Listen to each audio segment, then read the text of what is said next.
Break के बाद स्वागत है आपका न्यूज बुलेटिन में। इस बुलेटिन में पहली खबर में बात होगी मध्य प्रदेश के बुरहानपुर की, जहां 50 से अधिक चोरी की वारदातों को अंजाम देने वाला गिरोह पुलिस के हत्थे चढ़ा। साथ ही बात होगी उत्तर प्रदेश के प्रयागराज की, जहां राष्ट्रीय आविष्कार अभियान के तहत सैदाबाद के चयनित छात्रों का इफ्को फूलपुर का शैक्षणिक भ्रमण कराया गया। ऐसी ही तमाम खबरों पर विस्तार से करेंगे चर्चा। 12 में गौवंश का आधा हिस्सा मिलने पर गौ भक्तों ने पूरे कस्बे में शांतिपूर्ण धरना और विरोध प्रदर्शन किया, जिस पर पुलिस ने लाठीचार्ज कर उन्हें पीटा, जिससे व्यापक रोष फैल गया। इस घटना के विरोध में बकानी में विश्व हिंदू परिषद, बजरंग गौ सेवा समिति, अखिल भारतीय विद्यार्थी परिषद, गौपुत्र सेना और साथ ही साथ अन्य हिंदू संगठनों ने पुलिस के खिलाफ ज्ञापन दिया और लाठीचार्ज करने वाले अधिकारियों पर कठोर कार्यवाही की मांग की, जिससे कई स्थानीय संगठनों और कार्यकर्ताओं ने सक्रिय भागीदारी निभाई।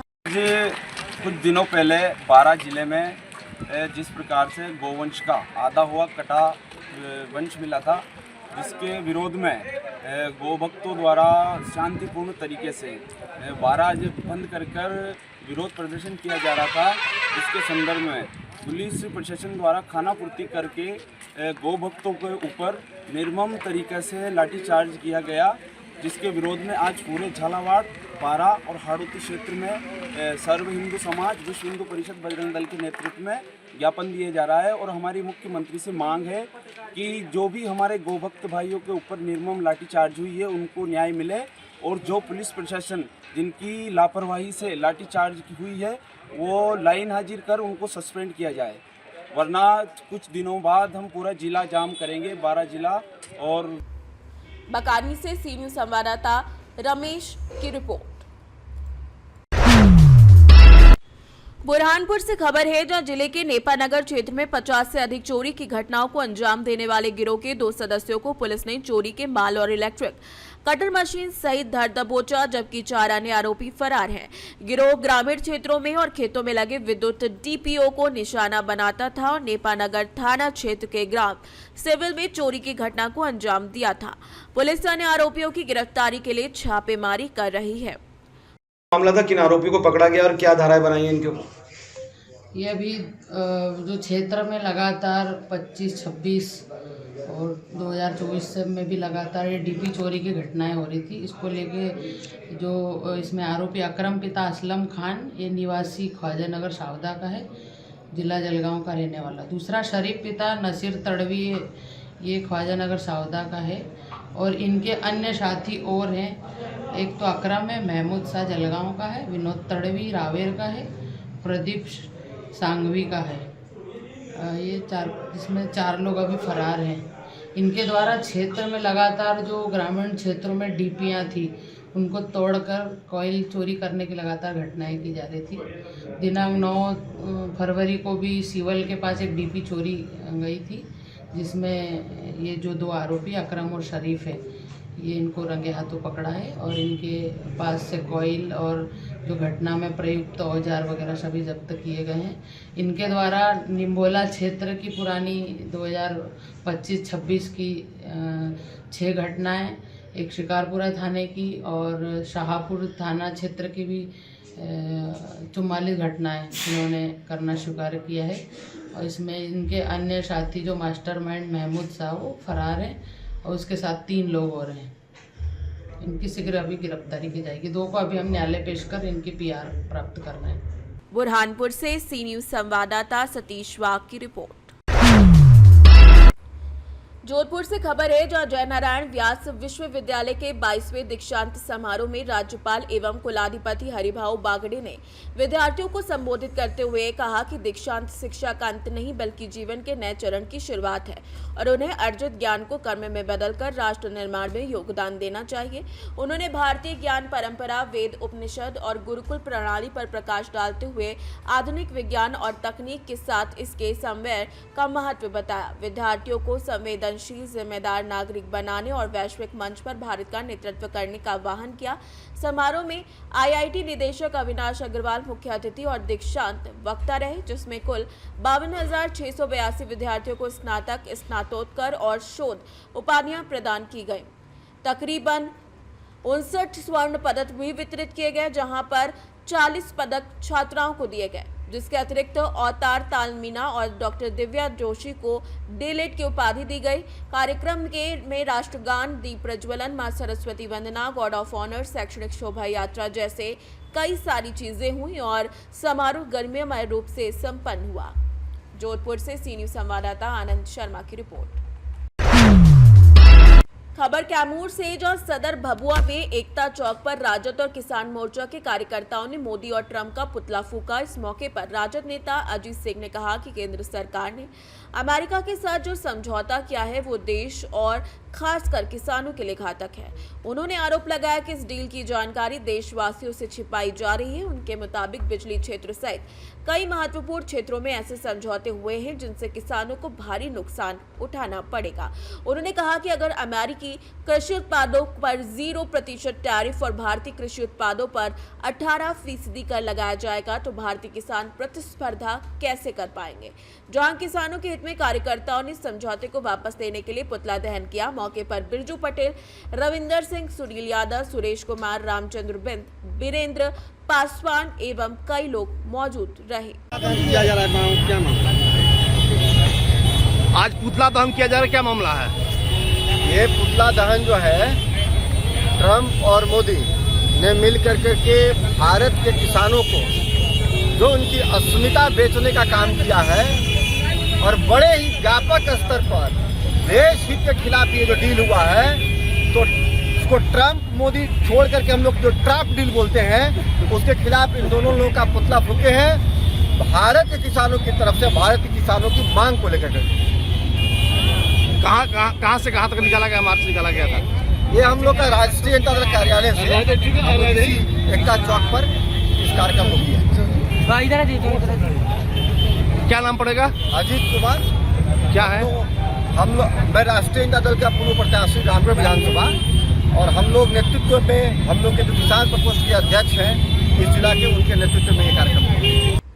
कैमूर से सी न्यूज संवाददाता राम प्रवेश तिवारी की रिपोर्ट।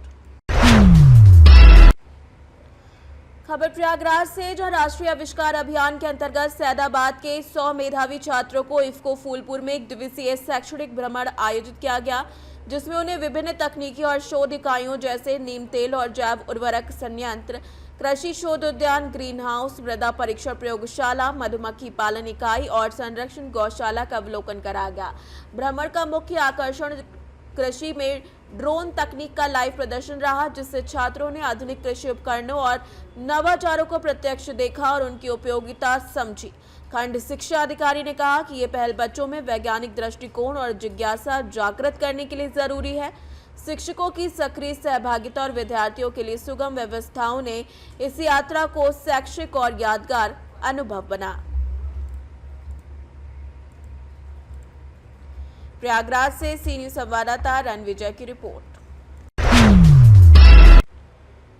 पड़ाना के विकासखंड सारंगपुर के मऊ, मांगियाखेड़ी, कल्याणपुर सहित आसपास के कई गांवों में भैंसवा माता मेले के दौरान दूषित पानी पीने से उल्टी और दस्त की शिकायतें आई, जिससे अब तक 120 लोग बीमार हुए हैं।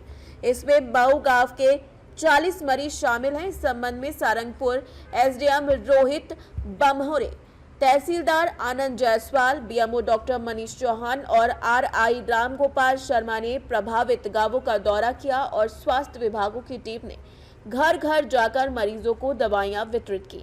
मऊ गांव में 40 मरीजों में से 10 मरीजों की हालत बिगड़ने पर उन्हें अस्पताल रेफर कर दिया गया। अन्य गांवों में भी दवाइयां वितरित की गई और निगरानी रखी जा रही है। बीएमओ ने कहा कि स्थिति नियंत्रण में है। वहीं ग्रामीणों ने मेले में पानी की टंकी दूषित होने का आरोप लगाया है। मां बीजासन ट्रस्ट के सचिव आकाश शर्मा ने बताया कि पीएचई विभाग ने पानी और मेले में संचालित होटलों की सामग्री का सैंपल लिया है। भैया कहाँ के हो? मऊ। कितने लोगों की तबीयत खराब हुई आपकी दूषित पानी से पीने से? लगभग 43 से 50 लोग हो गए। 43 से 50 लोग। अभी यहाँ पे आप कितने लोग भर्ती हो? अभी वर्तमान में 5 4 कल 9 10 15 लोग तो है। आप कहाँ के निवासी हो प्रॉपर? मऊ पड़ाना। तो वहाँ पे स्वास्थ्य टीम पहुँची होगी ना? कोई नहीं पहुँचे अभी। एसडीएम साहब वगैरह? कोई नहीं पहुँचा। हाँ। तो आप यहाँ भर्ती कब से हो? हम आज ही आए। आज ही आए भर्ती। तब 4 और एडमिट है और 4 बच्चे अभी आईसीयू में ऊपर है। मतलब 4 अभी यहाँ एडमिट और 8 मतलब 8 आईसीयू में भर्ती है। हाँ। मतलब 10-12 लोग तो अभी भर्ती हो यहाँ पे आप? हाँ अभी एडमिट है।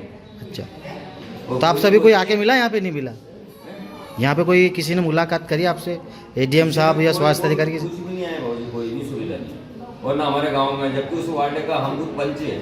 अच्छा। अच्छा। लेकिन कोई हमारे घर पे नहीं आया अभी। ठीक। राजगढ़ से सी न्यूज संवाददाता जावेद की रिपोर्ट।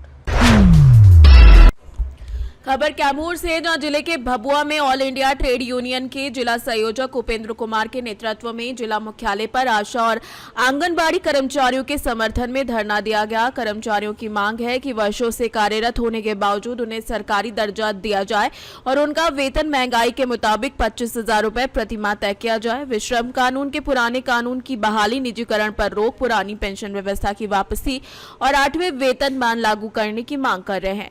चेतावनी दी गई कि यदि सरकार उनकी मांगों पर समय रहते कार्यवाही नहीं करती तो वो चक्का जाम करने को मजबूर होंगे। क्या मामला बा? मामला है कि आज पूरे देश में ट्रेड यूनियनों के संयुक्त आह्वान पर आज एक्टू के नेतृत्व में अपने मांगों के सवाल को लेकर धरना दिया जा रहा है। मांग पत्र में जहां तक सवाल है कि आज आशा आंगनबाड़ी के लोग वर्षों से कार्यरत हैं, उनको सरकारी कर्मचारी का दर्जा नहीं दिया गया, उनको कर्मचारी मानती ही नहीं है सरकार, तो पहले वो राज्य कर्मी का सरकार दर्जा दे। दूसरा सवाल है कि जो मानदेय का सवाल है, आज भी जिस महंगाई के रेशियो में जिस तरह से महंगाई चल रहा है, महंगाई का दौर है, उसके अनुरूप आज आंगनबाड़ी आशा को एक बंधुआ मजदूर की तरह उनका वेतन दिया जा रहा है। मात्र आंगनबाड़ी को 5 से 6 हज़ार रुपया और आशा को 1,000 से 2,000 रुपये तक का भुगतान किया जाता है। तो हम लोग का मांग है कि तमाम आशा और आंगनबाड़ी की जो सेविका सहायिका हैं उनको 25,000 रुपया प्रत्येक महीना के दर से भुगतान किया जाए। तीसरा सवाल है कि आज ट्रेड यूनियन अधिकारों पर हमला किया जा रहा है। तमाम जो 4 श्रम संहिता बने हुए थे, सरकार जो है पहले 44 श्रम कानून बने हुए थे केंद्र की तरफ से, आज 4 श्रम संहिता में उसको बदल दिया गया है। 44 श्रम कानूनों को खत्म कर दिया गया है। तो हम लोग का इस संबंध में कहना है कि 4 श्रम संहिता को रद्द किया जाए और जी राम जी जो मनरेगा कानून जो लाया गया है। जी, हम बाबर खान हुए, दुर्गावती ब्लॉक से हम निवास करते हैं। यह जो आज पूरे देश में all India trade union Congress के ट्रेड यूनियन के तहत जो श्रम कानूनों के विरोध में, जो श्रम कानून केंद्र सरकार ने ख़त्म किया, उसके विरोध में हम लोगों ने 1 दिवसीय धरना का आयोजन किया, जिसमें हमारी आंगनबाड़ी कर्मचारी यूनियन, ममता आशा यूनियन और जो है मिड डे मील योजना की जितनी भी रसोइयाँ हैं सभी ने भाग लिया और अपने धरना के माध्यम से जो ज्ञापन था हम लोगों ने डीएम कैमूर को देने का काम किया है। और श्रम कानूनों के जो रद्द करने का सरकार का हम मांग करते हैं, कानूनों को, पुराने कानूनों को बहाल किया जाए और मजदूरों के साथ जो है अपना सहभागिता दिखाते हुए उनकी मजबूती दी जाए। और जो हमारे 13 सूत्रीय मांग है, इस 13 सूत्रीय मांगों के समर्थन में हम लोगों ने आज यह धरना किया है। कितने दिनों तक धरना चलेगा? जी, हमारा 13 सूत्री मांग है। यह 1 दिवसीय धरना था और तमाम देश में था और यह हमारा आज बहुत ज़बरदस्त सफल रहा, बहुत ही अच्छी उपस्थिति रही। इससे साबित होता है कि पूरे जो है बेटी बचाओ बेटी पढ़ाओ बात करने वाली सरकार जो है महिलाओं को कहीं ना कहीं से कमज़ोर करने का काम कर रही है। इसके समर्थन में महिलाएं जागरूक हैं और आकर के अपनी बातों को रखी हैं और यह बहुत ज़बरदस्त हमारा। अगर मांग आप लोगों की पूरी नहीं होती आगे, हम लोगों की मांग नहीं पूरी होगी तो हम लोग पूरे एक संगठित हैं और हम लोग पूरे देश में जो है इस आंदोलन को चलाएंगे और यह आंदोलन चलता रहेगा और सरकार को जो है जवाबदेह बनाएंगे और सरकार इसके लिए जो है पूरे तौर पर जिम्मेवार सरकार होगी हमारे आंदोलन पर। कैमूर से सीनियर संवाददाता राम प्रवेश तिवारी की रिपोर्ट। खबर मिर्जापुर से है, जहां रमणगंज क्षेत्र के खुटा गांव स्थित मनकामेश्वर मंदिर परिसर में आयोजित श्री राम कथा के चौथे दिन गुरुवार को कथावाचक विंद पीठाधीश्वर लक्ष्मणाचार्य महाराज ने श्री राम हनुमान मिलन, सुग्रीव मित्रता और बालीवध की कथा का वर्णन किया। कथावाचक ने कहा कि भगवान राम के जीवन का प्रत्येक प्रसंग समाज को सन्मार्ग पर चलने के लिए प्रेरित करता है। प्रभु श्री राम के आचरण और उनके गुणों से हम सभी यदि जीवन में उसका अनुकरण करें तो हमारा जीवन धन्य हो जाएगा। इस दौरान कृष्णकांत तिवारी, भानु तिवारी, अमर बहादुर सिंह, पिंकेश सिंह, जेपी तिवारी सहित सैकड़ों श्रद्धालुओं ने रामकथा श्रवण किया। मिर्जापुर से सी न्यूज संवाददाता अंकित मिश्रा की रिपोर्ट। खबर शाजापुर से, जहां ग्राम रानी बड़ौद की इंदिरा आवास कॉलोनी से शासकीय प्राथमिक विद्यालय में प्रधानाध्यापक भगवान सिंह बडाल के सेवानिवृत्त होने पर भावभीनी विदाई समारोह आयोजित किया गया, जिसमें स्कूल स्टाफ, जनप्रतिनिधि और ग्रामीण जन शामिल हुए। कार्यक्रम की शुरुआत मां सरस्वती के चित्र पर पूजा और माल्यार्पण के साथ हुई। भगवान सिंह बडाल व उनकी धर्मपत्नी ने एक दूसरे को माला पहनाकर सम्मान पूर्वक अभिवादन किया, जबकि उपस्थित जनसमूह पुष्पमालाओं से उनका स्वागत कर दीर्घायु की कामना की। भगवान सिंह बडाल ने अपने उद्बोधन में कहा कि सेवानिवृत्त हो रहे हैं, लेकिन विद्यालय और ग्राम से उनका जुड़ाव हमेशा बना रहेगा, आगे भी सहयोग करते रहेंगे। समारोह में Govind Singh Mandloi, Shujalpur block office doctor Harshvardhan Chaturvedi, sarpanch चरण सिंह, अंजना सेठ, शिक्षक और अन्य अतिथियों ने उनके योगदान की सराहना की, उन्हें स्मृति चिन्ह भेंट कर सम्मानित किया। कार्यक्रम का संचालन BL परमार ने किया। आभार प्रदर्शन रमेश राजपूत ने किया और समापन पर सहभोज आयोजित किया गया। शाजापुर से सी न्यूज संवाददाता रमेश राजपूत की रिपोर्ट। फिलहाल के लिए न्यूज बुलेटिन में इतना ही। देश और दुनिया की तमाम बड़ी खबरों के लिए देखते रहिए सी न्यूज भारत।